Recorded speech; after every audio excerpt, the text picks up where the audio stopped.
Hello दोस्तों, तो मैं स्वागत करता हूँ आपका फिर से एक बार अपने channel maths by Rahul Dev sir पर।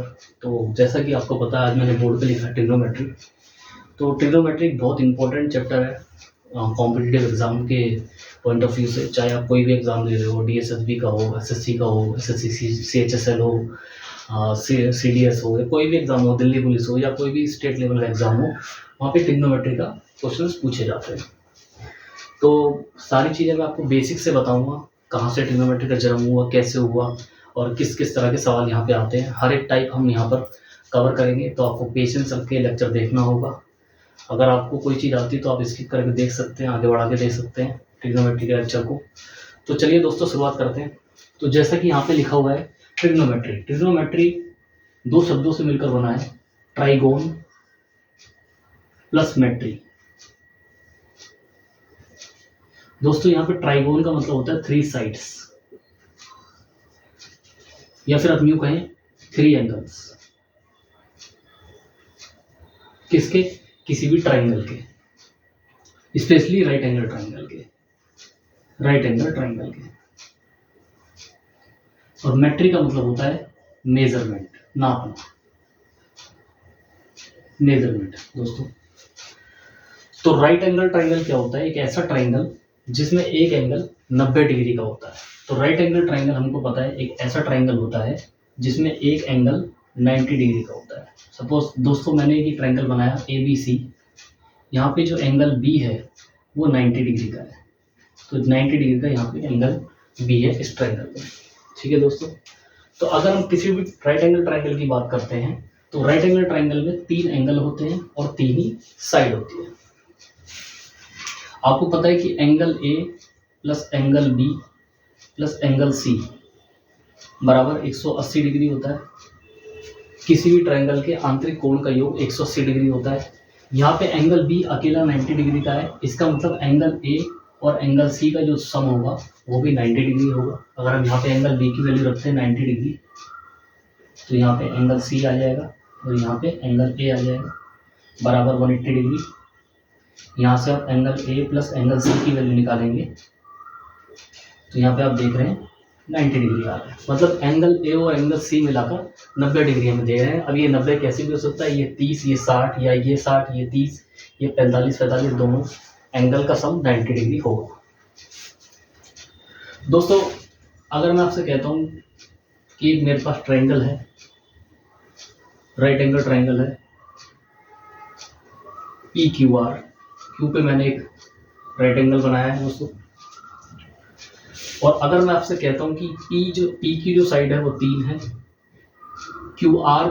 RQ जो साइड है वो 4 है, मुझे PR की वैल्यू बतानी है। PR की वैल्यू, PR कितना है? तो यहाँ पे 2 साइड दी हुई है, PQ की वैल्यू दी है और QR की वैल्यू दी है, और हमें RP की वैल्यू फाइंड आउट करनी है। तो दोस्तों आपने एक थ्योरम पढ़ी होगी जिसका नाम है पाइथागोरस थ्योरम। Pythagoras theorem. तो पाइथागोरस थ्योरम क्या कहती है? पाइथागोरस थ्योरम कहती है बेस का स्क्वायर प्लस परपेंडिकुलर का स्क्वायर बराबर हाइपोटेन्यूज का स्क्वायर। उससे पहले दोस्तों मैं आपको बताता हूँ, अगर हमारे पास कोई ट्राइंगल है उसका बेस कौन सा होगा, परपेंडिकुलर कौन सा होगा, और हाइपोटेन्यूज कौन सा होगा। उससे पहले आपको ये समझना जरूरी है, तभी हम पाइथागोरस थ्योरम के बारे में डिस्कस करेंगे। तो देखिए दोस्तों, अगर मैं आपसे कहता हूँ कि मेरे पास एक ट्राइंगल है, एक मैंने राइट एंगल ट्राइंगल बनाया, इसका नाम रख देते हैं कुछ भी, ABC रख देते हैं, APQ रख देते हैं। तो मैं इस एंगल की बात कर रहा हूँ, ये एंगल, इसको मैंने मान लिया थीटा। अगर आप यहाँ Q पे खड़े हुए हैं तो एंगल कितना बनेगा? यहाँ से थीटा बनेगा। सपोज हमने ये मान लिया, तो किसी भी एंगल के सामने, जिस एंगल की आप बात कर रहे हैं, एंगल P की बात कर रहे हैं, इस एंगल की जो सामने साइड होगी वो हमेशा परपेंडिकुलर होगी, जिसको आप लंब के नाम से जानते हैं। हिंदी में लंब बोलते हैं, इंग्लिश में परपेंडिकुलर बोलते हैं, और इसको हम P से डिनोट करेंगे। एंगल की जो नीचे वाली साइड होगी, नीचे वाली साइड वो होगी आधार, जिसको हम बेस बोलते हैं, बेस बोलते हैं। तो इस ट्रायंगल में इस एंगल के रेफरेंस पे AP जो है परपेंडिकुलर है, P की जो है वो बेस है, और एंगल 90 डिग्री के सामने हमेशा क्या होता है? हाइपोटेन्यूज होता है, जिसको आप हिंदी में कर्ण बोलते हैं। तो ये हो गया आधार, ये हो गया आधार, ये हो गया आपका लंब, और ये हो गया आपका कर्ण। ठीक है दोस्तों, याद रखिए इस एंगल की बात कर रहे हैं। अगर मैं आपसे कहता हूं कि मेरे पास एक ट्रायंगल है, मैं दूसरा पेन ले लेता हूं, मेरे पास एक ट्रायंगल है, सपोज ये ट्रायंगल है हमारे पास XYZ। अब मैं बात करता हूं एंगल x की, सपोज ये एंगल x अल्फा है।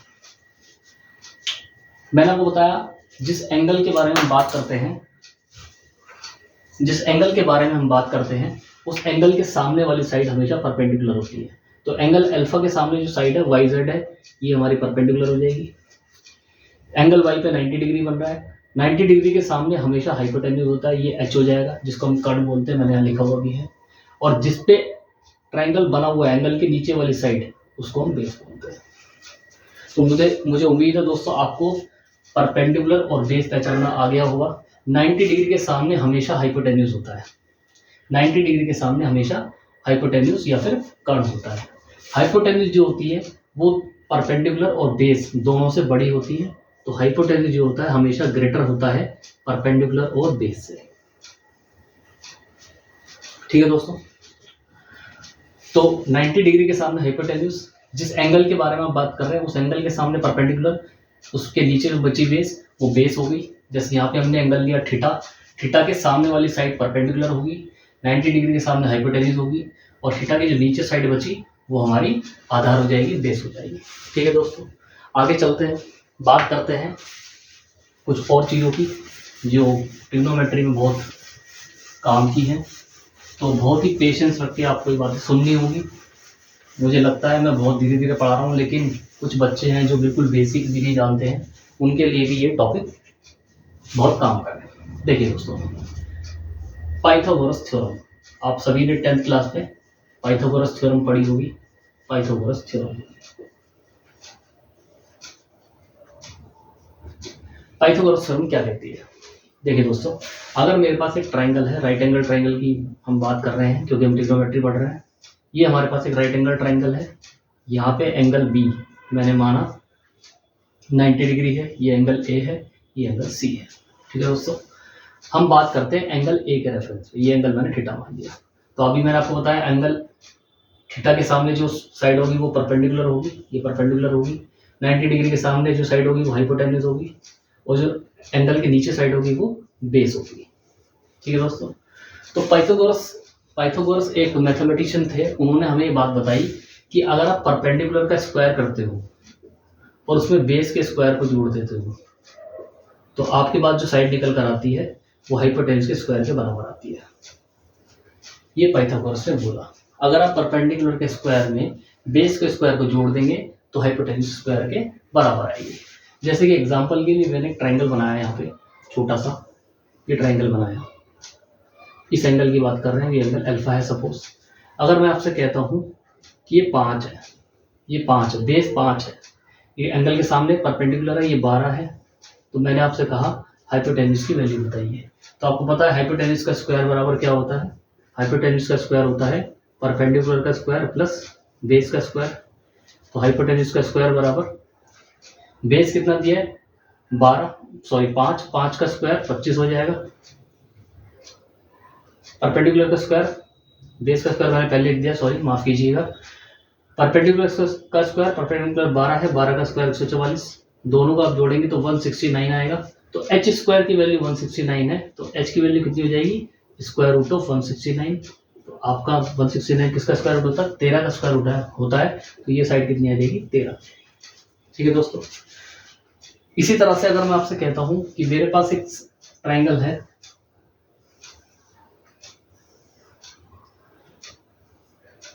ये एंगल थीटा है हमारे पास, ये 3 है, ये 4 है, तो हमें हाइपोटेन्यूज निकालना है। तो आपको पता है 3 का स्क्वायर प्लस 4 का स्क्वायर बराबर 5 का स्क्वायर, इसलिए ये साइड कितनी आ जाएगी दोस्तों? 5 आ जाएगी। तो आपको ये बात पता है कि 3, 4, 5 एक मिलाकर एक राइट एंगल ट्रायंगल बनाता है। इसी तरह से 5, 12, 13 मिलाकर एक राइट एंगल ट्रायंगल बनाता है। तो ये जो 5, 12, 13 है, 3, 4, 5 है दोस्तों, इन्हीं को हम बोलते हैं पाइथागोरियन ट्रिपलेट।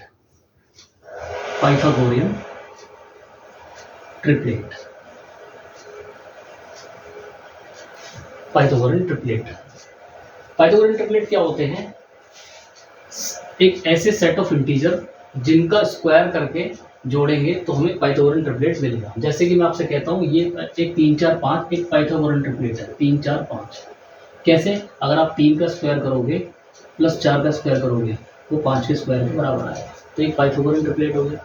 इसी तरह से यहाँ पे देख रहे हैं 5, 12, 13, 5, 12, 13 ये भी एक पाइथागोरियन ट्रिपलेट है। क्यों? क्योंकि 5 का स्क्वायर प्लस 12 का स्क्वायर हमेशा बराबर होता है 13 के स्क्वायर का, इसलिए 5, 12, 13 भी एक पाइथागोरियन ट्रिपलेट है। तो दोस्तों यहाँ पे कुछ पाइथागोरियन ट्रिपलेट मैं आपको याद करने के लिए दे रहा हूँ। आप अगर उनको याद कर लेंगे तो सवाल आप जल्दी कर पाएंगे, क्योंकि हमारा कॉम्पिटिटिव एग्जाम में जो मेन टारगेट होता है सवाल को सॉल्व करना है, लेकिन जल्दी सॉल्व करना है, हमें आंसर निकालना है जल्द से जल्द। तो पाइथागोरियन ट्रिपलेट मैं कुछ लिख रहा हूँ यहाँ पे। तो पाइथागोरियन ट्रिपलेट आपको जो याद करने हैं, पाइथागोरियन ट्रिपलेट,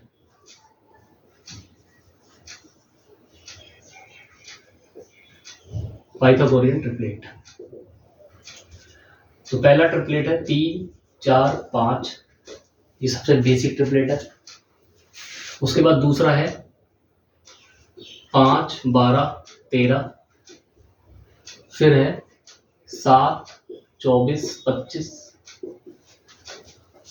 फिर है 8, 15, 17, फिर है 9, 40, 41, फिर है 11, 60, 61, फिर है आपका 12, 35, 37, फिर है 28, 45, 53। तो ये कुछ ट्रिपलेट्स हैं जो कॉम्पिटिटिव एग्जाम में यूज होते हैं।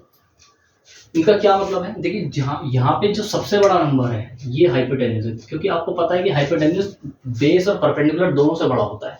यहाँ पे सबसे बड़ा नंबर क्या है? 5 है, तो ये हाइपोटेन्यूज है। अब इनमें से कोई भी बेस और कोई भी परपेंडिकुलर हो सकता है, इससे हमें कोई मतलब नहीं है। इस बात का क्या मतलब है? 3 का स्क्वायर प्लस 4 का स्क्वायर बराबर 5 का स्क्वायर, 5 का स्क्वायर प्लस 12 का स्क्वायर बराबर 13 का स्क्वायर।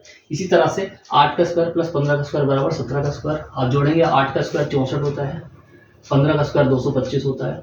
आप जोड़ेंगे दोनों को 289 आएगा, और 289 17 का स्क्वायर होता है, स्क्वायर रूट होता है, सॉरी। 9, 40, 41, 11, 60, 61, 12, 35, 37, 28, 45, 53, ये सारे के सारे क्या है? पाइथागोरियन ट्रिपलेट है। अब ये जो ट्रिपलेट हैं ये सारे के सारे बेसिक ट्रिपलेट है दोस्तों। ये कैसे ट्रिपलेट है? बेसिक, बेसिक ट्रिपलेट है। अभी मैं आपको बताऊंगा कि ये ट्रिपलेट बने कैसे हैं, मैं आपको वो भी बता दूंगा। देखिए, अगर मैं एक बेसिक ट्रिपलेट पकड़ा 3, 4, 5, 3, 4, 5, अगर मैं किसी भी ट्रिपलेट में किसी भी नंबर से गुणा कर देता हूँ, सपोज मैंने इस ट्रिपलेट में 2 से गुणा कर दिया, तो 2 से गुणा करेंगे 6, 8, 10, तो ये क्या बन गया? 6, 8, 10। तो दोस्तों अगर आप इसको देखेंगे तो ये भी एक ट्रिपलेट ही होगा। 6 का स्क्वायर 36 प्लस 8 का स्क्वायर 64, और ये बराबर होता है 100। 100 किसका स्क्वायर रूट होता है? 10 का। 10 का स्क्वायर होता है 100।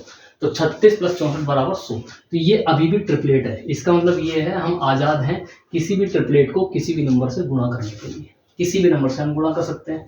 मैंने ये नंबर लिया, मैंने लिया 5, 12, 13, ये ट्रिपलेट है दोस्तों 5, 12, 13। मैंने अगर मैं इसको सपोज 3 से गुणा कर देता हूँ तो ये अभी भी ट्रिपलेट ही रहेगा। 5 का 5 या 15, 12 या 36, 13 या 39। तो 15, 36, 39 एक ट्रिपलेट है। लेकिन बेसिक ट्रिपलेट क्या है? 5, 12, 13, क्योंकि 5, 12, 13 से ही निकल कर ये आया है। बेसिक ट्रिपलेट यहाँ पे 3, 4, 5 है, क्योंकि 6, 8, 10 भी ट्रिपलेट है, लेकिन बेसिक ट्रिपलेट नहीं है। बेसिक ट्रिपलेट तो 3, 4, 5 है, क्योंकि 3, 4, 5 में गुणा करके ही 6, 8, 10 आएगा, इसलिए हम इसको बेसिक ट्रिपलेट का नाम देते हैं। ठीक है दोस्तों, तो मुझे उम्मीद है कि आपको इतना समझ में आया होगा। आगे चलते हैं, हम बात करते हैं ये ट्रिपलेट बने कैसे। मैं आपको थोड़ा सा बता देता हूँ, अगर आप चाहें तो ट्रिपलेट बना भी सकते हैं। देखिए दोस्तों, जैसा कि आपको पता है कि हमारे पास 2 तरह के नंबर होते हैं। जब मैं आपको नंबर सिस्टम पढ़ाऊंगा तो वहाँ पे डिटेल में बताऊंगा टाइप्स ऑफ नंबर। फिलहाल के लिए आप ये समझिए कि हमारे पास दो तरह के नंबर होते हैं। दो तरह के नंबर कैसे होते हैं? सपोज अगर किसी ट्राइंगल, राइट एंगल ट्राइंगल की भुजा ऑड है, ऑड छोटी वाली स्मॉल साइड जो है किसी भी राइट एंगल ट्राइंगल की ऑड है, जैसे कि मैंने ले लिया 3, 5, 7, 9। ठीक है दोस्तों, एक ट्राइंगल की साइड 3 है, मुझे उसका ट्रिपलेट बनाना है। देखिए दोस्तों कैसे बनाएंगे, जो साइड दी हम उसका स्क्वायर करेंगे। 3 का स्क्वायर क्या होता है? 3 का स्क्वायर होता है 9। आप कहेंगे 9 होता है सर। फिर हम इस जो हमारे पास स्क्वायर करके आया उसको हम ऐसे दो टुकड़ों में तोड़ेंगे जिनका डिफरेंस 1 हो। तो 9 को हम 4 और 5 की फॉर्म में तोड़ सकते हैं। 4 और 5 9 होते हैं, 5 में से 4 गया 1। डिफरेंस हमें क्या लेना है? डिफरेंस हमें दोस्तों 1 लेना है। 5 में से 4 घटाओगे 1 आएगा, और 4 और 5 9। तो अभी मैंने आपको बताया 3, 4 और 5 एक ट्रिपलेट होता है। इसी तरह से मैं थोड़ा यहाँ पे लिख लेता हूँ, नीचे लिख लेता हूँ। इसी तरह से हम बात करते हैं 5 की। 5, 7, 9। ठीक है दोस्तों, 5 एक विषम संख्या है, ऑड नंबर है। 5 का स्क्वायर करेंगे 25। 25 को ऐसे दो भागों में तोड़ेंगे जिनका डिफरेंस 1 हो। तो आप कहेंगे सर हमें तो यहाँ पे सोचना पड़ता है। देखिए कुछ भी नहीं है यहाँ पे, आप 25 में से 1 घटाइए तो 24 आ जाएगा। 24 को आप दो भागों में तोड़ोगे, 12, 12, 12 दूनी 24। जो हमने 1 घटाया था 1 दे देंगे, तो 12 और 13।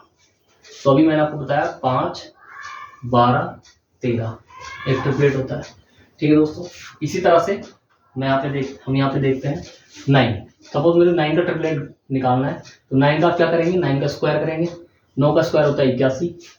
अब जो नंबर आया हमारे पास उसको हम दो भागों में तोड़ेंगे जिनका डिफरेंस कितना होना चाहिए? 1 होना चाहिए। तो पहले क्या करेंगे? आप 81 में से घटा देंगे, 80 आ जाएगा। 80 को दो भागों में तोड़ेंगे, 40, 40।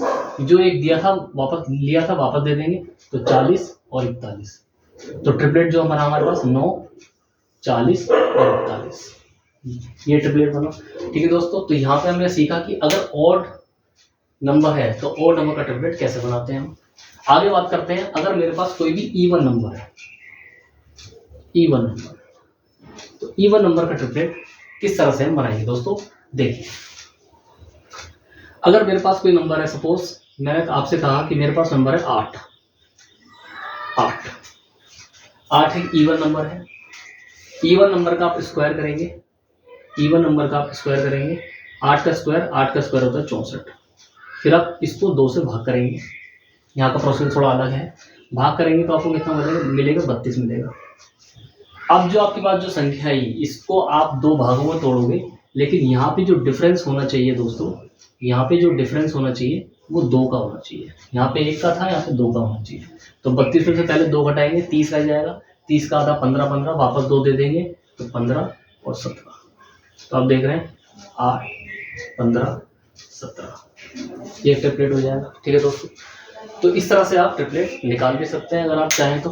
वैसे मैं कहूँगा कि आप ट्रिपलेट याद करिए, क्योंकि याद करेंगे तो आप मिनटों सेकंडों में सवाल सॉल्व कर सकते हैं। हम आगे चलते हैं।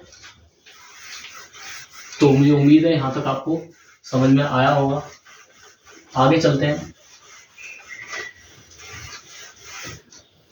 बात करते हैं ट्रिग्नोमेट्रिक रेशियोज की। ट्रिग्नोमेट्रिक रेशियो,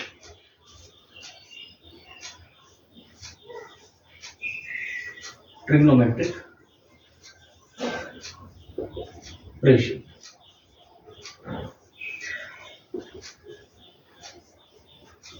त्रिकोणमितीय अनुपात इसे हिंदी में बोलते हैं। तो ट्रिग्नोमेट्रिक रेशियो क्या होते हैं? देखिए दोस्तों, अगर मैंने आपसे कहा कि मेरे पास एक राइट एंगल ट्राइंगल है, ये मेरे पास एक राइट एंगल ट्राइंगल है, बहुत ही आराम से पेशेंस रख के आप इस लेक्चर को देखिए। एक बार समझ में नहीं आता तो बार बार देखिए, आपको बहुत अच्छे से समझ में आएगा। यहाँ एक ट्राइंगल है PQR। सपोज ये मैंने एंगल लिया थीटा। तो अभी मैंने आपको बताया एंगल के सामने वाली साइड, एंगल के सामने वाली जो साइड होती है वो हमेशा परपेंडिकुलर होती है। 90 डिग्री ये एंगल बनना है, 90 डिग्री। 90 डिग्री के सामने जो साइड होती है वो हमेशा हाइपोटेन्यूज होती है, और एंगल की जो नीचे वाली साइड होती है वो बेस होती है। ठीक है दोस्तों, ये आपको अभी तक पता लगा। अगर मैं आपसे कहता हूं कि किन्हीं भी दो साइड का मैं रेशो लेता हूं, सपोज मैंने आपसे कहा कि मैं P बटा एच करता हूं, मैंने रेशो लिया P बटा एच, P बटा एच, P को H से भाग कर दिया तो मेरे पास एक निकल कर रेशो आया। इसी रेशो को हमने क्या नाम दिया, साइन थीटा का नाम दिया। तो साइन थीटा क्या होता है, परपेंडिकुलर बटे हाइपोटेन्यूज होता है। इसी तरह से हमने बेस को हाइपोटेन्यूज से डिवाइड किया B बटे एच, और इस रेशो का हमने नाम दिया कॉस थीटा। तो कॉस थीटा क्या होता है, बेस बटे हाइपोटेन्यूज। ठीक है दोस्तों, इसी तरह से अगर मैं परपेंडिकुलर को बेस से डिवाइड कर देता हूँ, मतलब P बटा B कर देता हूँ, तो मेरे पास एक रेशो निकल कर आता है, उस रेशो का हमने नाम दिया टेन थीटा। ठीक है दोस्तों, ये सिर्फ नाम है, साइन कॉस टेन, जैसे आप, मेरा नाम राहुल है, आपका नाम कुछ भी हो सकता है, तो ऐसे ही नाम है। P बटे एच का हमें कोई नाम तो देना ही पड़ेगा, तभी तो हम उसको बुलाएंगे। तो P बटे एच का मतलब क्या है, साइन थीटा है। B बटे एच का मतलब क्या है, कॉस थीटा है। और टेन थीटा का मतलब क्या है, P बटे B है। ठीक है दोस्तों, फिर हमने आगे देखा, हमने कहा और भी पॉसिबिलिटी बन सकती है। क्या पॉसिबिलिटी बन सकती है, अगर मैं इसको पलट देता हूं, मतलब H बटे P कर देता हूं, एक रेशियो ये भी है, हाइपोटेन्यूज बटे परपेंडिकुलर, इसका हमने नाम दिया कोसेक थीटा, कोसेक थीटा। ठीक है दोस्तों, इसका मतलब ये हुआ, अगर मैं इन दोनों की गुणा करता हूं, P बटे एच, P बटे एच और H बटे P की गुणा करता हूं, तो यहाँ पे मैं H से H काट देता हूँ, P से P काट देता हूँ, तो हमारे पास जो निकल कर आता है वो 1 निकल कर आता है। ठीक है दोस्तों, तो हमने गुणा किसी करी, sine theta into cosec theta की। तो हम कह सकते हैं यहाँ पे कि sine theta into cosec theta वो किसके बराबर होता है, 1 के बराबर होता है। ठीक है दोस्तों, तो sine theta into cosec theta बराबर क्या होता है, बराबर 1 होता है। इसी तरह से हमने फिफ्थ रेशो निकाला, हमने इसको पलटा, यहाँ B बटे एच है, हमने क्या कहा H बटे B। अगर मैं H को B से भाग कर देता हूँ तो मेरे पास जो रेशियो निकल कर आता है, तो कॉस का उल्टा हो जाएगा, उसको हमने क्या नाम दिया, सेक थीटा का नाम दिया। ठीक है दोस्तों, इसी तरह से एक रेशियो और है मेरे पास, अगर मैं P बटे B को पलट देता हूँ तो मेरे पास B बटे P हो जाएगा, और इसको हमने क्या नाम दिया, कॉट थीटा का नाम दिया। ठीक है दोस्तों, कॉट थीटा का नाम दिया। तो यहां देखेंगे आप, हमने देखा टेन थीटा बराबर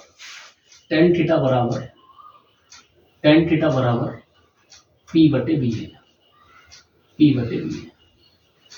ठीक है दोस्तों, टेन थीटा बराबर P बटे B है। ठीक है, अगर मैंने क्या करा, P को भी S से भाग कर दिया और B को भी S से भाग कर दिया, मैंने क्या किया, दोनों को S से भाग कर दिया, तो P बटे H आप देख रहे हैं साइन थीटा होता है और B बटे H कॉस थीटा होता है। इसलिए फिर हमने आगे चलकर कहा कि जो टेन थीटा होता है वो साइन थीटा बटे कॉस थीटा होता है। ठीक है दोस्तों, तो टेन थीटा बराबर क्या हो गया, साइन थीटा बटे कॉस थीटा हो गया। अभी मैंने आपको बताया टेन थीटा का उल्टा कॉट थीटा होता है। अगर टेन थीटा बराबर साइन थीटा बटे कॉस थीटा है, तो इसी प्रकार कॉट थीटा बराबर कॉस थीटा बटे साइन थीटा हो गया। कॉट थीटा बराबर कॉस थीटा बटे साइन थीटा यहाँ पे हो जाएगा। ठीक है दोस्तों, तो मुझे उम्मीद है कि आपको ये सब बातें समझ में आई होंगी। इसके बेस पे हम एक सवाल लेते हैं, सवाल से आपको चीज़ें और अच्छे से क्लियर हो जाएंगी। हम आगे चलते हैं, एक सवाल लेते हैं, मैं मिटा रहा हूँ, आप चाहें तो स्क्रीनशॉट ले सकते हैं, मैं साइड हो जाता हूँ, स्क्रीनशॉट आप ले सकते हैं इनका। आगे चलते हैं, बात करते हैं इस पर सवाल कैसा आता है। मैं बहुत ही आसान सवाल से शुरुआत करूँगा।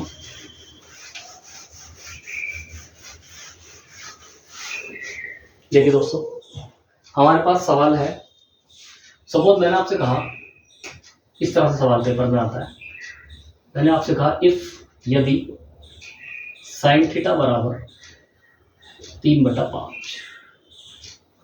साइन थीटा की वैल्यू आपको 3/5 दी है और आपसे कहता है find all trigonometric ratio. Trigonometric ratio मैं हिंदी में इसको बता देता हूं।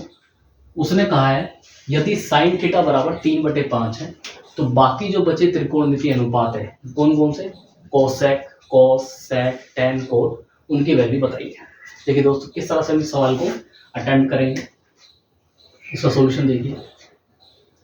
देखिए दोस्तों साइन थीटा की वैल्यू दी है आपको 3/5 और साइन थीटा भी मैंने आपको बताया P/H होता है, P/H होता है, ठीक है। मतलब P की वैल्यू आप कह सकते हैं जो P के सामने लिख रहा है वो P की वैल्यू है और जो H के सामने लिख रहा है वो H की वैल्यू, मतलब P बराबर 3 है और H बराबर 5 है, मतलब P बराबर तो 3 हो गया और H बराबर 5 हो गया। आप पाइथागोरस थ्योरम से B की वैल्यू निकाल सकते हैं, बेस अभी मैंने आपको बताया 3 4 5 एक ट्रिपलेट होता है, तो बेस कितना आ गया, 4 आ गया, ठीक है। अगर आपको याद नहीं तो आप निकाल भी सकते हैं पाइथागोरस थ्योरम की हेल्प से, p का स्क्वायर प्लस b का स्क्वायर बराबर h का स्क्वायर। मुझे b की वैल्यू निकालनी तो b का स्क्वायर बराबर h का स्क्वायर माइनस p का स्क्वायर, ठीक है दोस्तों। तो b स्क्वायर बराबर h कितना दिया 5, 5 का स्क्वायर 25, p का स्क्वायर p कितना दिया 3, 3 का स्क्वायर 9, 25 में से 9 गए 16, b स्क्वायर की वैल्यू 16 है तो b की वैल्यू कितनी होगी 4 होगी, तो b बराबर 4 आ गया, ठीक है दोस्तों। ये सब आपको माइंड में करना है, मैं तो आपको सॉल्व करके बता रहा हूँ, लेकिन प्रैक्टिस इतनी ज़्यादा होनी चाहिए कि ये सब आप माइंड में कर सकें, ठीक है दोस्तों। तो आपके पास b की वैल्यू 4 आ गई, p की 3 है, h की 5 है, d की 4 है। तो देखिए साइन दिया है तो आप कोसेक तो आसानी से निकाल दोगे, कोसेक थीटा तो साइन थीटा का उल्टा होता है, साइन थीटा 3/5 है तो कोसेक थीटा 5/3 हो जाएगा, ठीक है दोस्तों। इसी तरह से हमें निकालना है कॉस थीटा। कॉस थीटा क्या होता है, b/h होता है, b/h होता है। b कितना निकाला हमने 4, h कितना होता है 5, तो ये 4/5 हो गया, ठीक है दोस्तों। अगर हमको कॉस पता लगा तो हम इससे सेक थीटा निकाल सकते हैं इसकी हेल्प से। सेक थीटा कॉस थीटा का उल्टा होता है, कॉस थीटा 4/5 है तो ये 5/4 हो जाएगा, ठीक है दोस्तों। इसी तरह से यहाँ पे हम टेन थीटा निकालना चाहते हैं, टेन थीटा भी हमसे पूछा है। टेन थीटा क्या होता है, P/B होता है, P/B परपेंडिकुलर बटे बेस। परपेंडिकुलर कितना है 3 है, बेस आपने 4 निकाला है तो ये हो जाएगा 3/4। टेन थीटा को अगर हम रिवर्स कर देंगे तो हमारे पास कोट थीटा की वैल्यू आ जाएगी, कोट थीटा आ जाएगा 4/3, ठीक है दोस्तों। तो इस तरह से हम वैल्यू निकाल सकते हैं, आप स्क्रीनशॉट ले सकते हैं इसका। तो इस तरह से हम ट्रिग्नोमेट्रिक रेशियो के सवाल करते हैं। तो मुझे उम्मीद है कि आपको आज का लेक्चर समझ में आया होगा। अगले लेक्चर में हम इसको आगे बढ़ाएंगे और कुछ और सवाल करेंगे ट्रिग्नोमेट्रिक रेशियोज के। तब तक के लिए थैंक यू सो मच। अगर आपको ये लेक्चर अच्छा लगा हो तो अपने दोस्तों के साथ शेयर कीजिए, वीडियो को लाइक कीजिए और कोई भी चीज़ समझ में नहीं आती या कोई भी चीज़ आपको अच्छी लगी हो तो कमेंट कीजिए। Thank you so much.